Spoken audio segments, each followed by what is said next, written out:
जय गुरु जी संगत जी। आज मैं महाशिव पुराण का तृतीय खंड अध्याय माता पार्वती का 9वां और 10वां अध्याय सुनाने जा रही हूँ, गुरु जी की कृपा से और उनका मंत्र जाप करके। ओम नमः शिवाय, शिव जी सदा सहाय। ओम नमः शिवाय, गुरु जी सदा सहाय। ओम नमः शिवाय, शिव जी सदा सहाय। ओम नमः शिवाय, गुरु जी सदा सहाय। जय गुरु जी।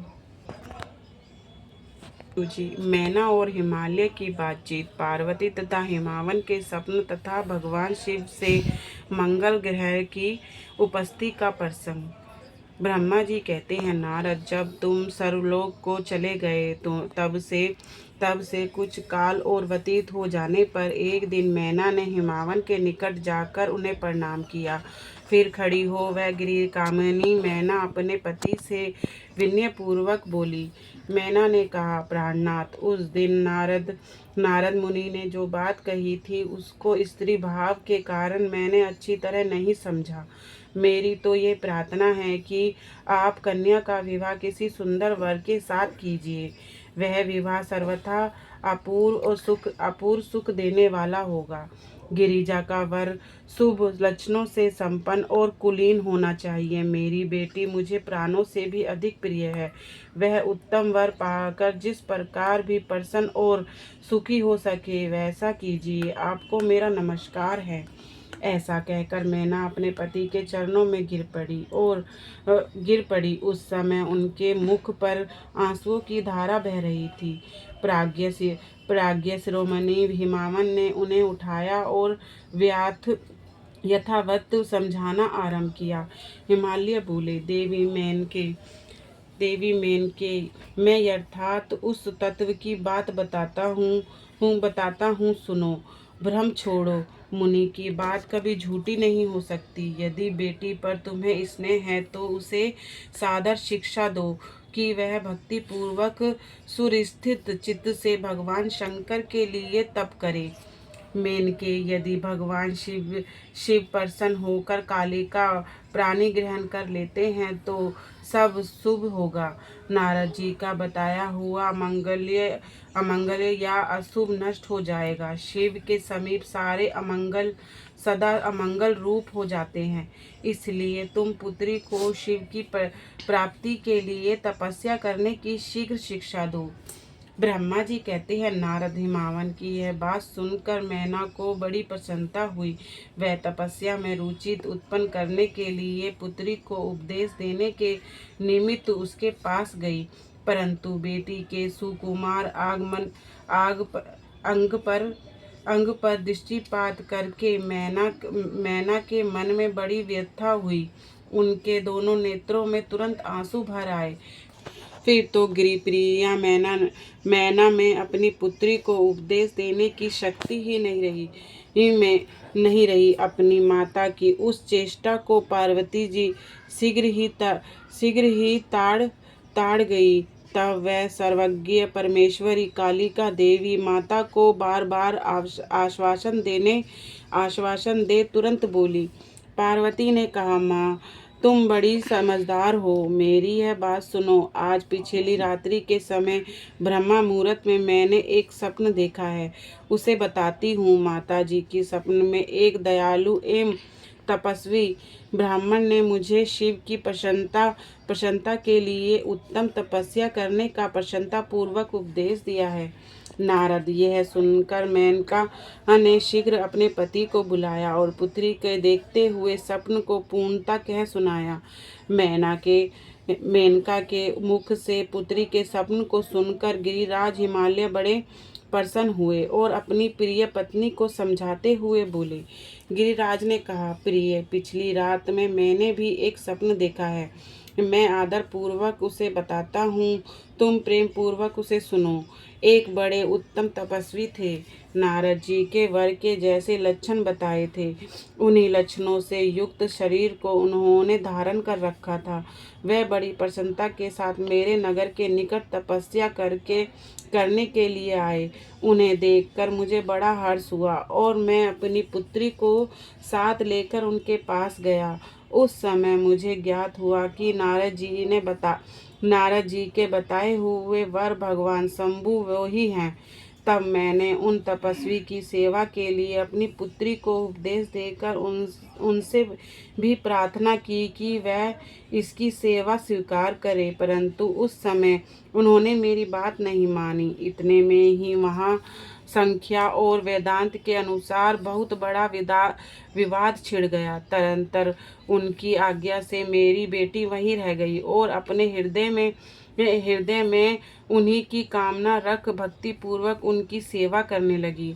सुमुखी, यही मेरा देखा हुआ स्वप्न है, जैसे मैंने तुम्हें बता दिया। अतः प्रिय, मैंने कुछ काल तक इस स्वप्न के फल की परीक्षा या प्रतीक्षा करनी चाहिए।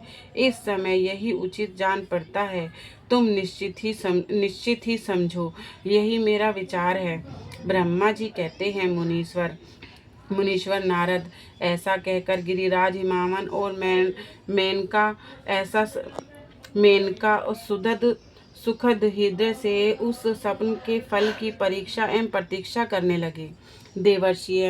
देवर्षीय शिव भक्त शिरोमणि भगवान शंकर का यश परम पावन, मंगलकारी, भक्तिवर्धक और उत्तम है। तुम इसे आदर पूर्वक सुनो। दक्ष यज्ञ से अपने विनय निवास स्थान पर कैलाश पर्वत पर आकर भगवान शंभु के प्रिय विहर से कातर हो गए और प्राणों से भी अधिक प्यारी सती देवी का हृदय से चिंतन करने लगे।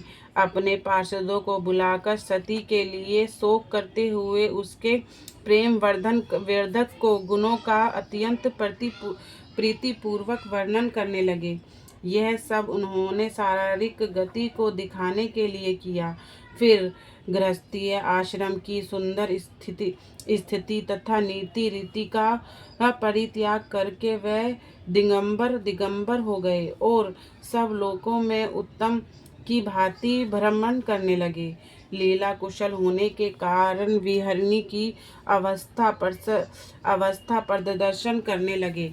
सती के विहर से दुखुद हो कहीं भी उनका दर्शन न पाकर भक्त कल्याणकारी भगवान शंकर पुण्य कैलाश गिरी पर लौट आए और मन को यत्न पूर्वक एकार करके उन्हें समाधि में लगा ली, जो समस्त दुखों का नाश करने वाली है। समाधि में वे अविनाशी स्वरूप का दर्शन करने लगे। इस तरह तीनों गुणों से रहित हो वह भगवान शिव चिरकाल तक स्थित भाव से समाधि लगाए बैठे रहे। वह प्रभु स्वयं ही माया के अधिपति निर्विकार परम ब्रह्मा है। तदंतर जब असंख्य वर्ष व्यतीत हो गए तब उन्होंने समाधि छोड़ी। उसके बाद तुरंत ही वह चरित्र हुआ। उसे मैं तुम्हें बताता हूँ। भगवान शिव के ललाट से उस समय श्रम जनित पसीने की एक बूंद पृथ्वी पर गिरी और तत्काल एक शिशु के रूप में प्राणिगत हो गई। मुने, उस बालक के 4 भुजाएं थी, शरीर की कांति लाल थी और आकार मनोहर था। दिव्य सूति से दीप्तिमान वह शोभाशाली बालक अत्यंत दुष्य तेज से संपन्न था। यथापि उस समय लोकचार परायण परमेश्वर शिव के आगे वह साधारण शिशु की भांति रोने लगा। यह देखकर पृथ्वी भगवान शंकर से भयमान उत्पन्न बुद्धि से विचार करने के पश्चात सुंदरी स्त्री का रूप धारण करके वह प्रकट हो गई। उन्होंने उस सुंदर बालक को तुरंत उठाया, अपनी गोद में रख लिया और अपने ऊपर प्रकट होने वाले दूध को ही स्तन्य के रूप में उसे पिलाने लगी। उन्होंने स्नेह से उसका मुख चूमा और अपना ही बालक मान हंस कर उसके साथ खेलने लगी। परमेश्वर शिव का हित साधन करने वाली पृथ्वी देवी सच्चे भाव से स्वयं उसकी माता बन गई।